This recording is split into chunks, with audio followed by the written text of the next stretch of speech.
Giant killers. That's what these West Virginia Mountaineer basketball players are so far in the 2024-25 season as they go into Kansas, to the Allen Fieldhouse, into the fog, somewhere they have not won since they've been in the Big 12. They were 0-11 there. A place Kansas very seldom loses games, and they were able to pull off the win. And not only does Kansas not usually lose at home, they normally do not lose Big 12 openers, period. They had won 33 straight Big 12 openers. West Virginia was the team to break that streak, and they did it. In year one of a coach, year one of a new staff, year one with pretty much an entirely new roster, an entirely new brand of basketball, down two players, two starters, mind you, including one who was a double-digit scorer, arguably the second best player on the team. Some may have said he was the best player on the team. Definitely the best shooter on the team in Tucker DeVries. You were down your starting five-man in Amani Hansberry, who was also one of your top three scorers and your best rebounder. You're also down Jaden Stone, who's yet to make an appearance this season, who continues to be out on the season. Another 20-point scorer coming into the season. You're down three players, two starters. And another thing that not enough people are talking about, West Virginia got a late start. They were supposed to leave Morgantown for Kansas at like 4 p.m. They're playing, and this is 4 p.m. the day before the game on the 30th.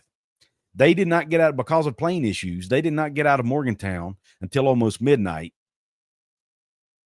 which means they didn't get to Kansas until way up in the early a.m. hours. And then they had to turn around and play a game, and this is Central Time. They had to turn around and play a game at 1 p.m. Central Time, 2 p.m. Eastern. And they still, with all of that working against them, they still come out and got the W. In my opinion, one of the biggest wins, at least in the modern era, of West Virginia Mountaineer basketball, because of the deck being stacked against them. They were 12.5 or 13.5 point underdogs. I mean, I didn't think they had a chance. I picked them to lose. I don't know if anybody expected them to win that game. With everything that was stacked against them, no way. But they went out and they got the job done. And I'm here on this show. I'm going to talk about it a little bit, give you my reaction. We'll talk about some stats and just talk about, the season going forward for West Virginia, some of the key players in the game. And I want to thank those of you who have tuned into the show. I am doing this live. Apologize for not being able to get on here and do this directly after the game. It was New Year's Eve. I did have plans, so I was not able to do it. Happy New Year, by the way. It is now officially the first day of 2025, a brand new year. Brand new opportunities for all of us, including this West Virginia Hoop squad. But Happy New Year to all of you listening, all of you watching, whether you're watching this live or watching this on a replay. I want to thank you for it. If you're watching this on X, be sure that once the show's over, you come over and check out Hoops from the Hills YouTube channel. Please subscribe to it. I will be covering West Virginia Mountaineer hoops all year long. We'll be doing game previews, game reviews, reactions. I had a video up a few days ago talking about the recruiting rankings bump that a 2025 recruit has, a recent interview done by Bob Huggins. So just check out the content I have up on the channel. Help me get to 2,000 subscribers. Thanks to Cam and West Virginia Sandlapper for being the first two in the chat tonight. Also want to remind you, I know this is airing on the Couz's Corner X channel. I'm not able to stream it on the Hoops from the Hills X channel, unfortunately, but better opportunity for you guys to see it on the Couz's Corner X channel because I have a much wider audience there, have been on there a much longer period of time. So thanks to all of you for watching. Let's go ahead and get into some stats here. And some of this might be stuff you guys have already seen, but hopefully you'll stick around and hear what my reaction to some of these stats. I had not seen these stats until right before this show started. I did not see them yesterday. Again, I had a very busy day and have been busy today as well. But let's get into the stats. Obviously, the thing about this is, in a lot of games like this, when you're playing a team that is supposed to be better than you, a top 10 team like a Kansas, in most cases, those games are going to be ugly.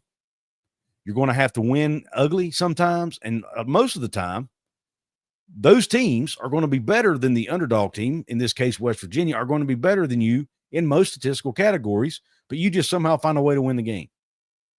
That was not the case in this game. When you look at the stats here, as you'll see as we go through, West Virginia was the better basketball team on this day. And I think that's impressive. Again, it was only game, 12 on the season, brand new staff, brand new roster. And they have gelled together this quickly. So let's talk about it. Field goals. West Virginia shot 43.3% on 60 attempts. Kansas shot 38.8% on 49 attempts. So they outshot the Jayhawks in their own house. Three-pointers, neither team shot the ball well from three. West Virginia was 6 of 20. Kansas 4 of 16.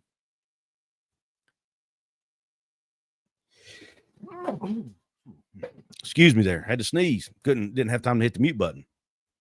We go to free throws. West Virginia 4 of 6. Kansas 19 of 21. Now, here's an area where in the past, this would have cost West Virginia the basketball game. And for those Kansas fans who may have been on social media talking about how they got robbed because of officiating, I want to take a look at this stat. West Virginia shot 6 free throws. Kansas shot 21 free throws. West Virginia was outscored at the free throw line by 15 points. They were outscored by 15 points at the free throw stripe and still won this basketball game. That is remarkable. Free throw percentage, Kansas shot the ball really well. 19 of 21, which is 90.5%. West Virginia, only on 6 attempts, made 4 of those attempts, including the huge dagger at the end when Javon Small made 1 out of 2 there to end the game. Rebounds, Kansas out-rebounded the Mountaineers 33-32, but when you look at the fact that West Virginia had Eduardo Andre, the only guy on the roster over 6'8" that could play, whereas Kansas had Hunter Dickinson at 7'2", plus another 7-footer, whose name I'm not even going to attempt to pronounce right now. And for most of the second half, had both of those guys on the floor at the same time. And West Virginia still only lost the rebounding battle by 1, and actually out-rebounded Kansas on the offensive glass 8-7. Pretty impressive. It's just flat-out hustle, effort, making sure you do the fundamental things well, boxing out, putting a body on someone, and getting after the basketball. And then assists, West Virginia had the advantage there as well, 18-10. And this is a Kansas team who is one of the top in the country in assists to turnover ratio and assists per game. One of the best in the country in both of those categories. And West Virginia was able to outduel them in the assist category 18-10, which leads me to one topic I want to talk about when you talk about offense. This team moves the basketball so friggin' well. It's remarkable. The way they are able to just be patient. They don't rush shots, which I remember, over the years with some of these teams, whether it be last year's teams the last few years under Huggins, I would get so frustrated when West Virginia, they'd come down the floor, dribble it a few times, and just chunk up a bad shot. Now, and I'm not saying this team never does it, but it's extremely rare. You just do not, when you do it, when this team does it, you actually notice it more because it's like, man, they don't usually do that. They take smart shots. They move the ball well. They are great using the pick and roll, one of the best I've ever seen at using the pick and roll. And they are just so fundamentally sound. It is a fun team to watch play. They don't turn it over a ton, which we'll get to turnovers here in just a minute, but they don't turn it over a ton. They just play good, clean basketball, man, and it's so fun to watch. But let's keep going. Steals, West Virginia wins that category 4-3. Blocks 5-0. Hats off to Mr. Eduardo Andre, who had 4 of those 5. Total turnovers, West Virginia only turned it over 6 times in the entire game, and Kansas turned it over 8 times in the game. So, again, just another win there for West Virginia against a Kansas team who, on paper at least, should be better than West Virginia in most of these categories. But West Virginia is proving that they are a good basketball team, and they're not going to take a backseat to anybody. Let's keep going here. Points off turnovers. Now, Kansas did win this 7-4. They were able to get points off the turnovers they got out of West Virginia. West Virginia didn't capitalize quite as much on theirs, but still, the fact West Virginia only turned it over 6 times, you don't have to worry about giving up points off turnovers if you don't turn it over. So hats off to Javon Small, who did a great job just running this team. KJ Tenner was in the game. He did a really good job. How about that pass KJ Tenner threw? The alley-oop dunk he threw from about half court. Impressive pass. And I'll talk about him and the other freshman here in just a minute. Points in the paint, tied 28-28. Fouls, West Virginia committed 16 to Kansas's 9. And then the largest lead, West Virginia led the game the entire way, except when it was tied there at the end. Kansas never led in the game. West Virginia, you could say it was up until the last, 4 minutes, it was dominant. West Virginia dominated the game until the last 4 to 5 minutes.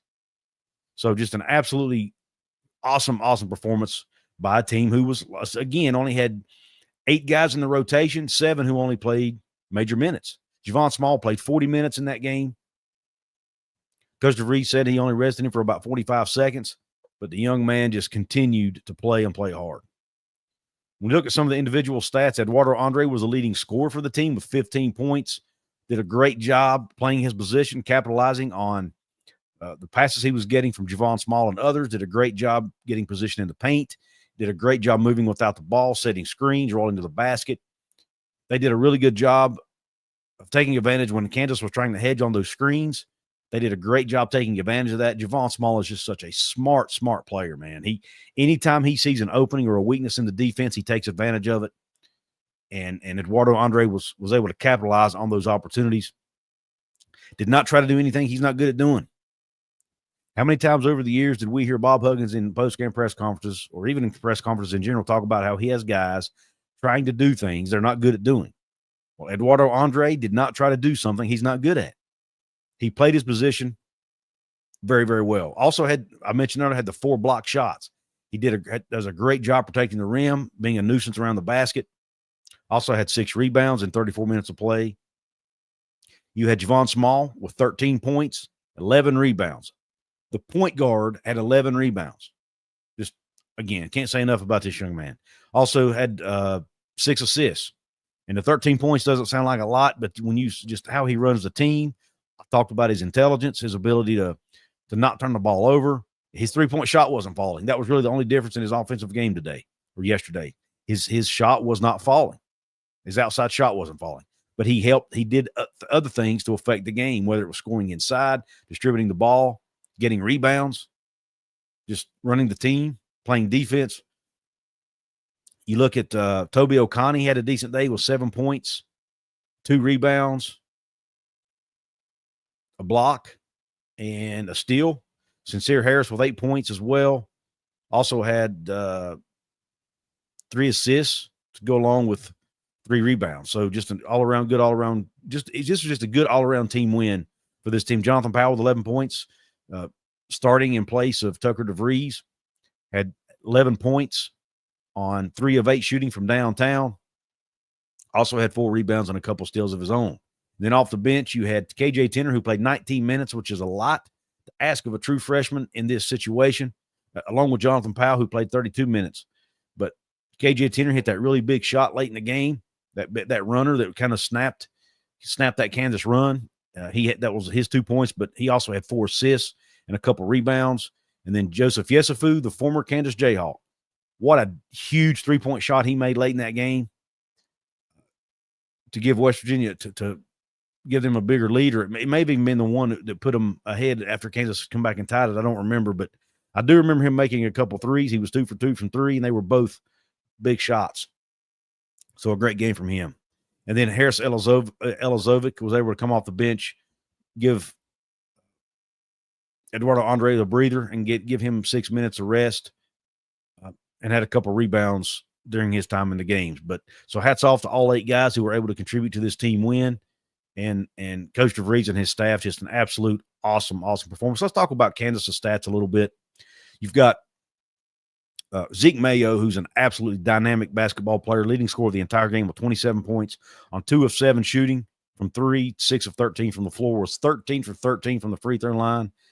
Then you've got Hunter Dickinson, only had 10 points in this game and 12 rebounds. That sounds, yes, it's a double-double, but he's 7'2", playing against a smaller team, and they held him in check for the most part with 10 points.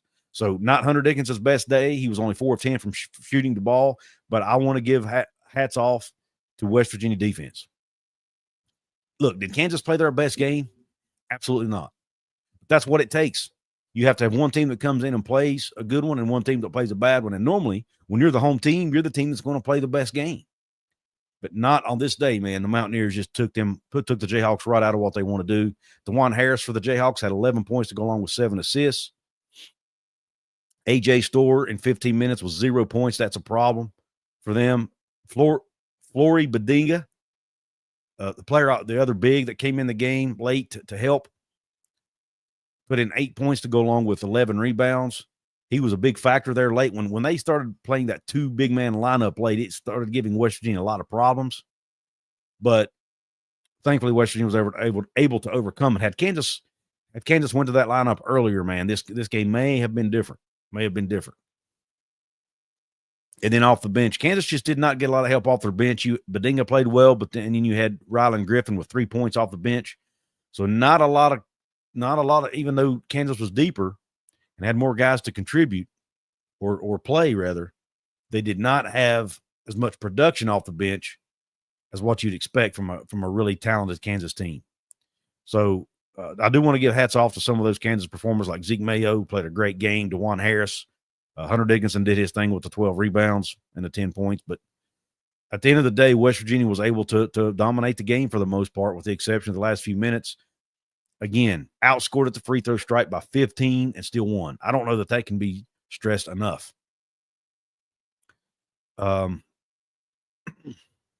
So let me see if I can address some comments here before I move on to just giving my overall thoughts on this team. Got Timothy Green in the house. He says, hello to everyone in the chat. I hope everyone has a happy and safe new year. Kenny Flowers in the house. WVU Mountaineer Lair with Kenny's in the house. We have, let's see, who else did I? Tosh Miller, Curtis D, 316. We got Dustin Hammond. I mentioned Cam and WV Sandlapper earlier. Andrew Smith also in the chat. Thank you, Andrew. Thank you all for joining. Pat Sumnick held him in check last year. He did, Eric. He absolutely did. So I remember that game very well. West Virginia has now beat Kansas 2 straight years, once in Morgantown and once at the Fall. So maybe West Virginia just has Kansas's number. I don't know. We'll see. The Kansas fans don't like KJ Adams. Yeah, I kind of got that from some of the comments I've seen. I think he's had some words maybe with them or something. I'm not sure, but I do know that it seems like Coach Self thinks highly of KJ. I don't know. And, I did see a lot of fans on social media, Kansas fans, talk about that no foul call at the end on that last-second shot by KJ. Man, I'm telling you, Eduardo Andre went straight up on that. He did not lean in. He went straight up like you're taught to do, and I think that's the reason he didn't get a call. And plus, I'm not even sure he got the ball off before the time expired anyway, so I don't know that it would have mattered. But I don't think it was a foul, and even if it was, again, I'm going to say it again. I'm going to keep harping on it. They scored 15 more points from the free throw line and had over 21 free throws compared to West Virginia's 6. So I don't want to hear anything about bad calls. And I'm not even saying they were bad calls when West Virginia didn't get calls. But anytime you have that much of a free throw discrepancy, I'm not sure you can be the team to talk about getting calls. Now, that over and back call that was a controversial, I'm not sure about that. I don't know exactly what the rule states on that. It was a bang-bang call, really hard to make sometimes. But nonetheless, Kansas still had opportunities to win that game. And that's off to Bill Self in the press conference when he was asked about officiating.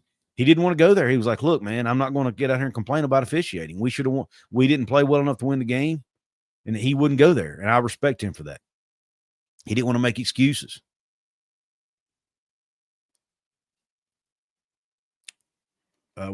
Timothy Green says we got a lot more calls on us than they did. I know that. Yep. I know you know that. Dickinson stepped on the line when he passed it in. That's another great point, Curtis. I saw a picture of that on Twitter earlier. He actually stepped over his toes were over the line when he threw the ball in bounds on that last play. So there were 2 no calls on that, you could say, one for each side. So officiating did not affect this game. Daniel Henderson says, Couz, have you heard anything about Huddy Tuddy anymore pursuing? I have not. I did hear that Kansas State was going after him, Daniel, but I haven't heard whether or not he's, what his decision is going to be there. How long does Coach have to make a decision on redshirting Tucker? My understanding is the first half of the season, which is 15 games, the player can play, I think, 9 of those 15, something like that. And I think it's 9. See, how many of it has the team played? They've played. So let me see. Hold on. I got it right in front of me here. They're 10-2. They've played 12 games. Tucker's played in 8 of those. Yeah, you can play 9 games total within the first 15 games of the season, is my understanding. So he does, I think, and I'm basing this also on what I heard from Mike Couz and Chris Anderson on their show. But it's my understanding he can play one more game technically, as long as he plays it within the next 3. He can play one more game, see how his shoulder does, and then if he wants to, he can take a medical, or he can apply for a medical redshirt. So they're getting close. They're getting close to time to where they have to make that decision. So let me see. When's that? The 15th game will be. Let me look at the schedule here. They have Oklahoma State coming to Morgantown on Saturday. Then they have Then they have Arizona coming in on Tuesday. And then they have to go to Colorado on the 12th. So he has to play in one of those 3 games and no more. But if he waits till after those 3 games, then he wouldn't be eligible to apply. So he has 3 games basically to make a decision. So a decision will be made between now and probably the 12th of January is my guess. So I hope I answered it. I may have went a long way around it, but if the refs tried to keep Kansas in the game, it wouldn't have been close. WVU Mountaineer with Kenny said Andre outplayed him yesterday. Absolutely. And Pat Sumnick outplayed him a year ago. Curtis also says Hunter Dickinson is overrated. And yeah, maybe. He definitely – look, West Virginia's had 2 guys who on paper are nowhere close to his talent level that outplayed him the last 2 years. So is he only good because he's 7'2"? I don't know. I called him Osafu last night. I guess I combined Ofri in his name. It's all right, man. It is a tough name. I've heard it called Yesufu and Yusufu. I think it's Yesufu, I think is how you pronounce it, but I'm no expert either. Andrew Smith says KJ Tenner is going to be awesome once his body catches up a little more. Absolutely. And what impresses me, and I wanted to talk about this, what impresses me about him and Jonathan Powell both is their poise. They don't look like freshmen out there. A lot of times you watch, they were playing guys in one of the most hostile environments in all of college basketball. I can almost guarantee you they've not seen environments like that playing on the AAU circuit or during their high school days. And they went in there, they didn't turn the ball over. At least not, the whole team only turned it over 6 times. So they didn't turn the ball over at an alarming rate. They made good decisions. I am just so impressed with the basketball IQ of KJ Tenner and Jonathan Powell. It's very rare that you see freshmen come in with that type of poise and maturity. And it goes to show you, I think these are the types of guys that we'll see, almost at Tucker DeVries, that we'll see Coach Darren DeVries recruit. He's going to recruit guys that are high basketball IQ, that are going to make good decisions, that are good culture guys as well. And I think it looks like both of those guys are. And like I mentioned in the video I did the other day, talking about the 25 recruit, Braden Hawthorne. Darren DeVries is excellent at spotting high school talent. He can find guys that nobody else can find. Now, people have finally found Braden Hawthorne, but fortunately, West Virginia got on him earlier than all the other big programs did, and were able to get him in the fold. before these other big programs took notice of him. When West Virginia offered him, he had only been offered by mid-majors up to that point. There had been no Power 4 or Power 5 schools offered Braden Hawthorne until after West Virginia offered him, because they saw something in him. Now, all of a sudden, he's a top 150 recruit and is shooting up the rankings at 24/7 Sports, because Darren DeVries is good at spotting these talented players that on paper other people may not think can play at this level. And again, KJ Tenor, perfect example, not heavily recruited. Drake was the largest school that had recruited him. He was going to go there and play for Coach DeVries, and when Coach DeVries took the West Virginia job, he thought enough of him to bring him to Morgantown. And it looks like he's going to be a major contributor during his time in Morgantown, assuming he stays. I mean, he's already contributing some, doing great work off the bench. And I think you're going to see that improve even more as time goes. If you'd have told me going into this game that West Virginia was going to have both Tucker and Hansberry out, and their flight was going to be delayed, and they were going to have to rely on two true freshmen to play the minutes they did, I would have told you and you told me West Virginia was going to win, I'd have told you were crazy. But they did it. They proved me wrong. And you saw Coach DeVries with the shirt on that said no excuses. That's the mentality this team's taking. They don't care how many people are injured. They don't care who the opponent is. They don't care what obstacles they have to overcome with travel and whatever else. They're going to go out there and they're going to perform. That's their expectations. And it is awesome to have those expectations. And a coach that wants to embrace that, embrace the challenge, embrace having to overcome obstacles and be counted out and have people, counting against you or picking against you, rather. They're embracing that, being the underdog. Timothy Green says, I think it's possible we could win 20 games this year, maybe even more. I know it would be tough, though. Yeah, I'm not going to go quite that far, Timothy. I'm not ready to say that yet. I do definitely – my expectations for this team have definitely went up. But I'm not going to go 20 games just yet. Curtis says DeVries already deserves an extension. I definitely think you have to be thinking about it for sure. Kenny says he's glad Javon Smalls did what he did. Didn't know if we had to play overtime. I don't know. We would have won. Yeah, that young man had to be gassed. I mean, he played 40 minutes of that game as point guard. So he's the one he's probably expending the most energy of anybody on the court in a lot of cases. Methadone for Life says chemistry and heart, two things you can't measure statistically, and WVU has both in droves. Great comment, Methadone for Life.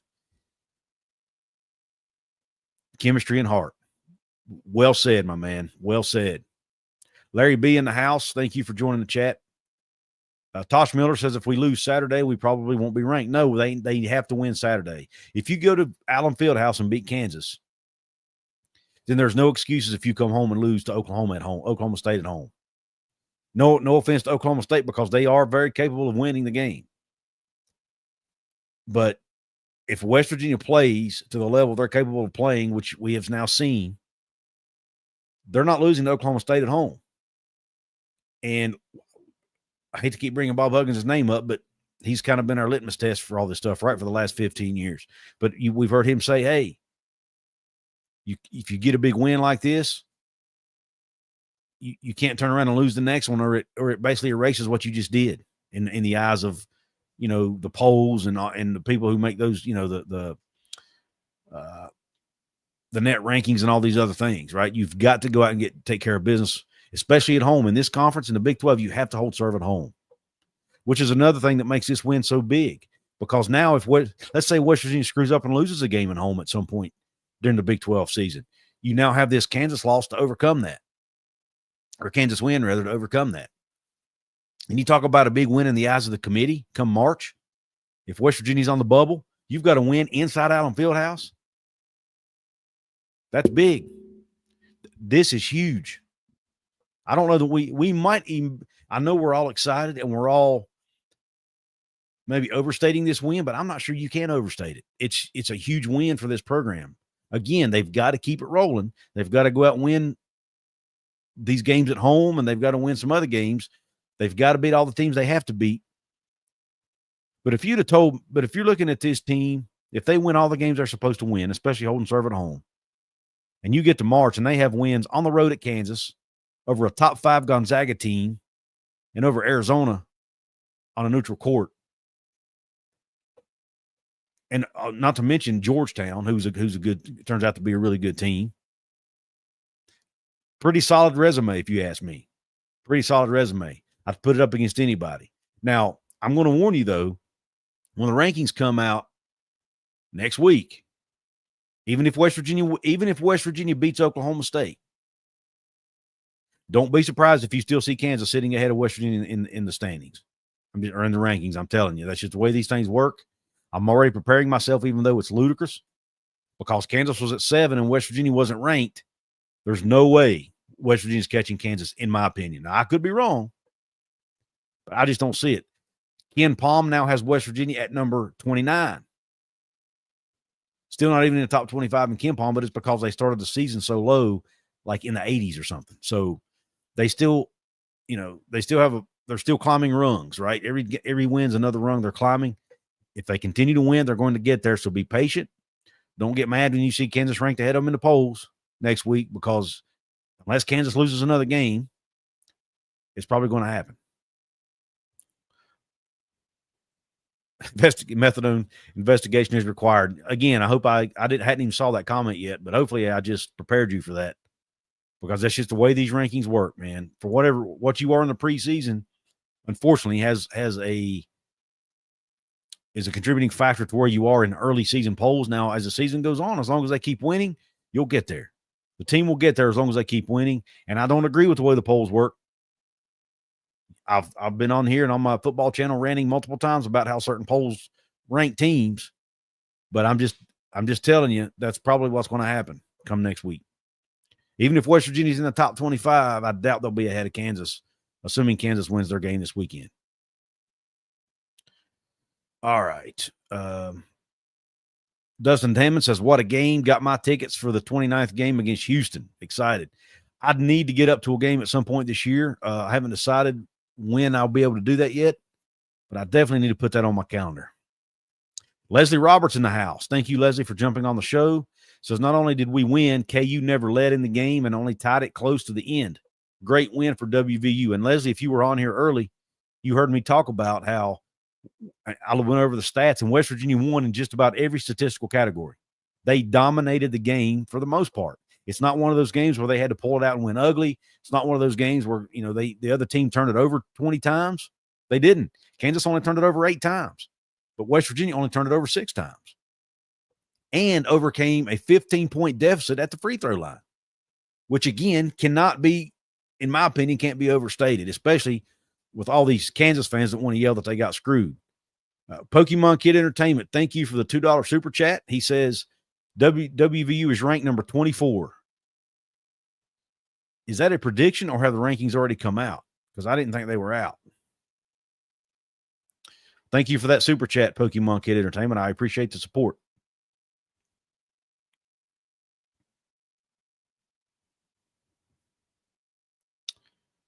Mouth of the Mountains is in the house. What up, Mouth of the Mountains? Matthew Daly says WVU should be ranked top 10. If it was Duke or any other team, they would be ranked, but nope, not WVU. And I don't disagree with that necessarily, but that's just not the way they work. New AP polls don't come out until Monday. That's what I thought. What polls are you looking at, Pokemon? I'd like to know what polls you're looking at. The CBS poll. Got you. Michelle just answered that. Thank you, Michelle Weintraub. The CBS poll has West Virginia ranked at 24. So at least somebody is respecting West Virginia, right? It's nice to see somebody is. Jackson Clark's in the house as well. We've got, see, again, Pokemon Kid Entertainment. WVU Earl is in the house. He says it's about time we are ranked again. Good game to watch. Absolutely. How far did Kansas drop? I have not seen the CBS poll that they're referring to. Let me go ahead and pull it up here. CBS college basketball poll.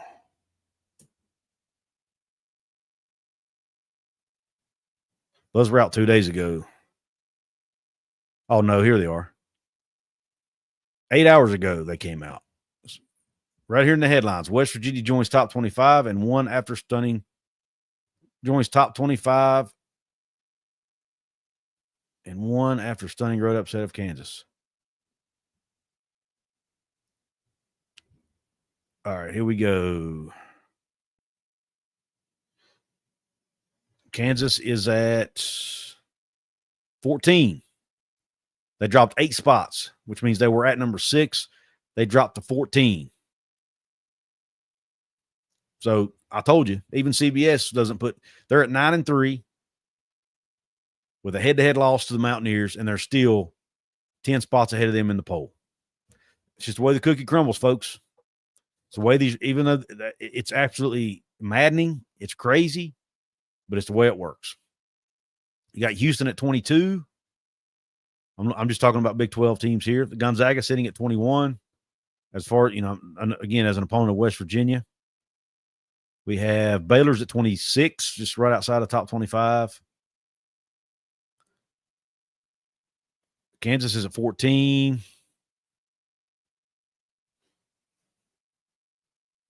And Iowa State's at 3. So there's your Big 12 teams in the poll. Iowa State 3, who sits at 11-1. After a win over Colorado, you have Kansas at 14, Houston at 22, and West Virginia at 24, and Baylor at 26. Houston sitting at 9-3, coming off a win, a 60-47 win at Oklahoma State. They play BYU next, and then Baylor is at 9-3. After an 81-56 win over Utah. So Baylor, West Virginia, Houston all coming off wins. Kansas coming off a loss, and Iowa State coming off a win as well, sitting there ranked at number 3. So, again, that's the CBS Sports poll. Tennessee's at 1, Auburn's at 2, Iowa State 3, Duke 4, Alabama 5, Florida 6. A lot of SEC teams, guys. I hate to say it. Marquette at 7, Kentucky at 8, Michigan State 9, UCLA 10. But anyway, you guys can go to cbssports.com and check that out. Thanks for telling us about that Pokemon Kid Entertainment. I appreciate that. Be anxious to see what the AP poll says when it comes out on Monday. Thank you, Timothy. Everyone, please hit the like button. Help get this thing. Even if you're watching this on the replay, the likes still help. They help the algorithm.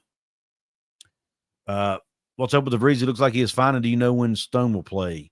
I don't know when Stone will play. Nobody does. DeVries is keeping everything close to the vest. According to Mike and Chris over at 24/7 Sports, they did hear from some of their sources that apparently Jaden Stone did participate in warm-ups for the first time this year. So it looks like he is making progress. As far as DeVries, I think his situation is he needs – look, I don't know exactly what the injury is. The speculation is that it's his shoulder that he's had surgically repaired. Maybe he did not give it enough time to properly heal.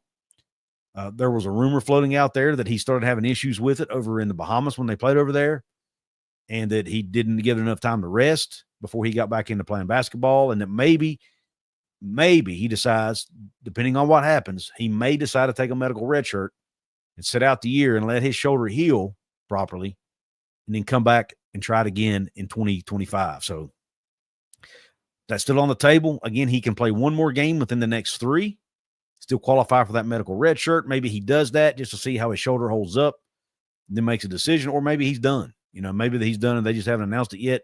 Maybe they're waiting to see what the results of the red shirt are, if he gets it or not. I don't know. They're not going to tell us. Coach DeVries is extremely, extremely tight-lipped when it comes to injuries. But you know what? I'm okay with that. As a fan and someone who's a content creator, obviously would love to know. But Coach DeVries is doing a good job. I'm not going to question his way of handling injury reports. And he's trying to respect the privacy, too, in a lot of cases of his players and not letting things out there. And a lot of it, too, is probably from a competitive standpoint that he doesn't want their competition knowing who's playing and who's not playing. Andrew Smith says, did you see how good ASU did against Texas? Very good showing. I did. Did watch that game earlier today. Was extremely, extremely proud of the way Arizona State played in that game. They got screwed by the officiating, which I may do a whole nother video on over on my other channel, but I did watch it. Trey Edwards has got wins over 3 Zaga, 7 KU, and 24 Arizona, and still low. Crazy. Yeah, that's just the way the cookie crumbles, man. Riva says, had WVU winning 75-73. You are definitely smarter than me, Riva, because I did not. I had West Virginia losing the game. I thought it'd be close. I didn't think they'd get blown out, but I did pick them to lose. I knew they'd come out and play hard because that's just the DNA of this team, but I didn't think they'd have enough manpower. Honestly, I knew I had a feeling Tucker wouldn't be playing. Well, I thought Amani would be in the game, number one.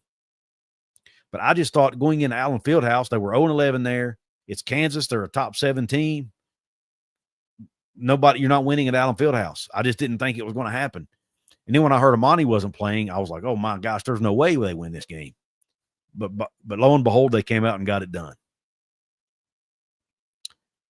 They will move up if they beat Oklahoma State handily. You are correct, Pokemon Kid Entertainment. They will.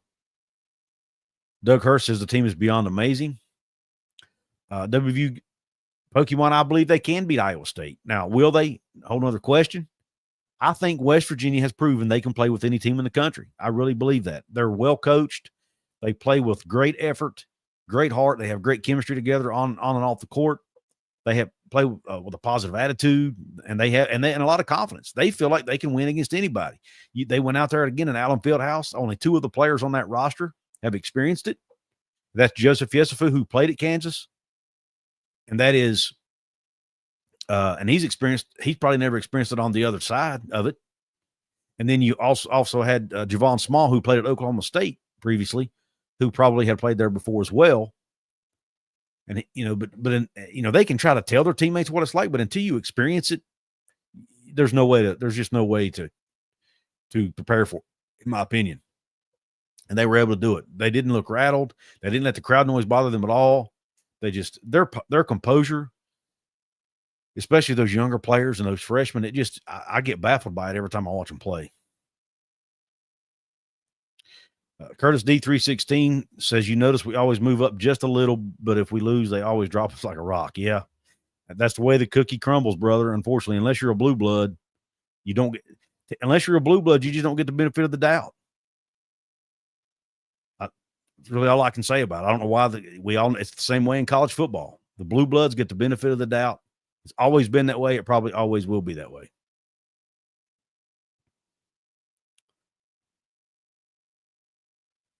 See if there are any more questions I need to answer here. Let me talk about the defense. I haven't even talked about the defense yet. I want to touch on that for just a minute.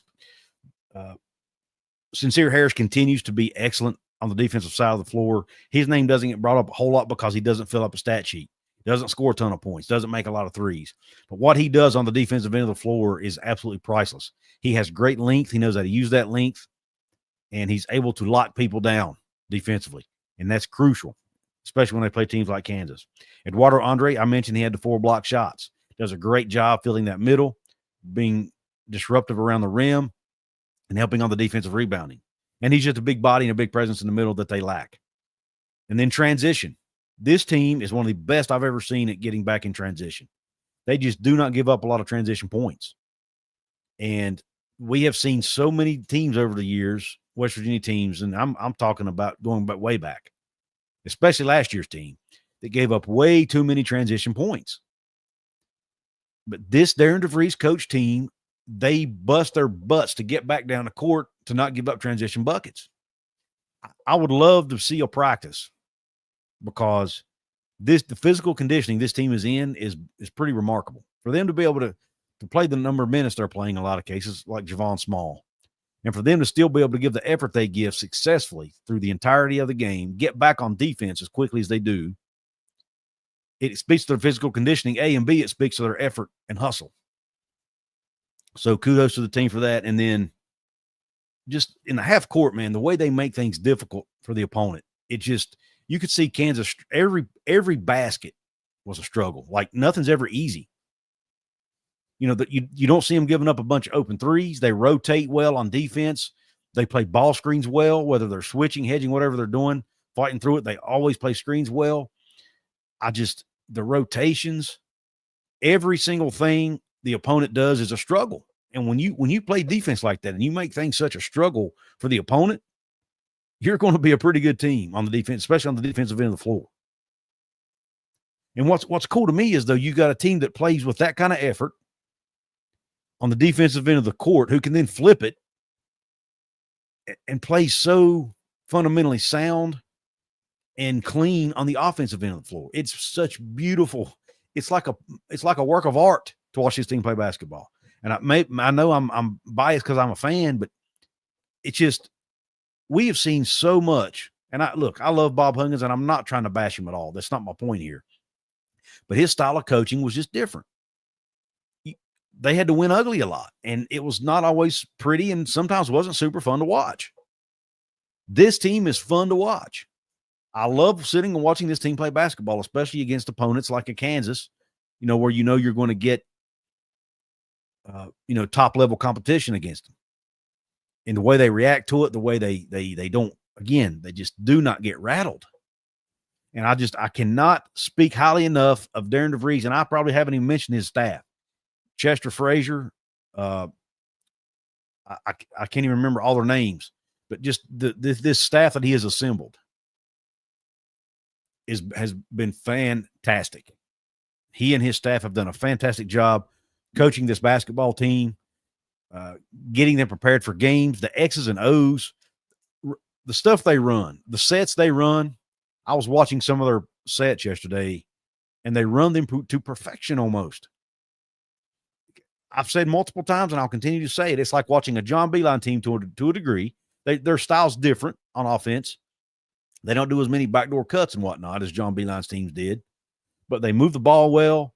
They pass the ball a lot before they shoot, typically. They don't try to rely on taking people off the dribble. Now, they can at times. We've seen Javon Small do that a little bit, but it's not their main offense.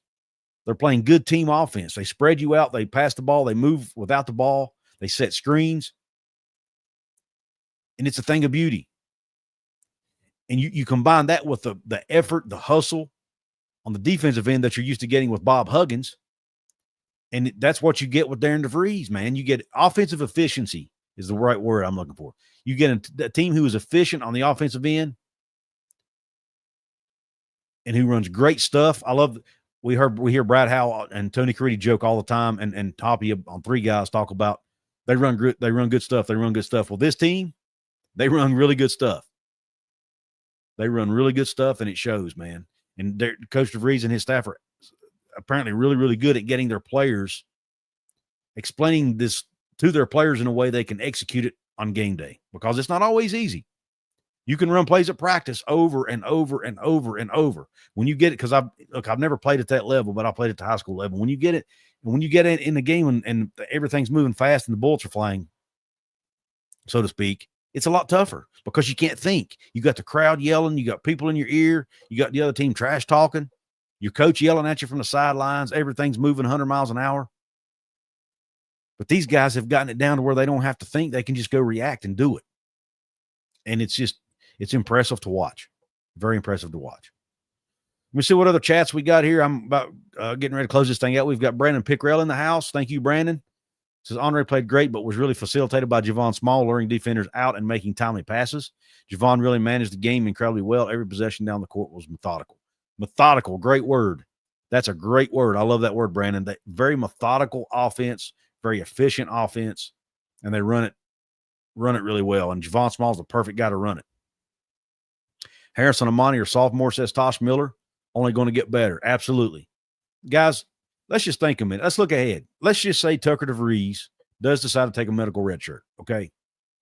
Yes, it might hurt the team a little bit this year, right? But then remember, Javon Small is going to be graduating this year, as is a few other guys. You could go into next year with this lineup, right? Tucker DeVries, Sincere Harris, Amani Hansberry, Jonathan Powell, KJ Tenner. Ofri Nove may still be on the roster because he's redshirting. You have who else could be back?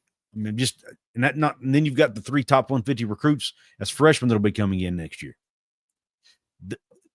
This is setting up to be, if Darren DeVries stays at West Virginia for a long term, this could set up to be a very, very successful run of West Virginia. I'm not going to sit here and predict national championships or anything like that, but West Virginia could consistently make tournament runs, make tournament runs, compete in the Big 12 for years to come, in my opinion, because I like the way they're building this team. He has a good mix of veterans and young guys, and he and his staff are doing a great job of blending them together. They're doing a masterful job of blending them together. You've got people like Nelson Hernandez, who's the GM of the team, doing a great job of managing everything behind the scenes, and handling all the NIL stuff and everything else that has to be done at the GM level, which I don't even totally know all what goes into that, but it's a lot in today's time. He's handling that well, and then you've got all the on-court coaches handling everything well. I love the way this thing's setting up for the future of this program. Charles Peterson in the house says Wren should lock him up with a decent bump in pay and a 5-year extension. I like it. I'm not sure you do that right now, but at the end of the season, you definitely do. For sure. Right now, you need to concentrate on winning games. Yep, Powell and Tenner are only freshmen. Absolutely. Absolutely. Kyle Bird's in the house. Thank you, Kyle, for jumping in. Sincere's the best defender we've had since Javon. Andre completely changed my mind this game. Eduardo Andre has pleasantly surprised me, man. I did not think he was going to be much of a contributor, and man, has he proved me wrong. Again, it's because he stays in his lane. He doesn't try to do too much. He doesn't go out and try to shoot threes.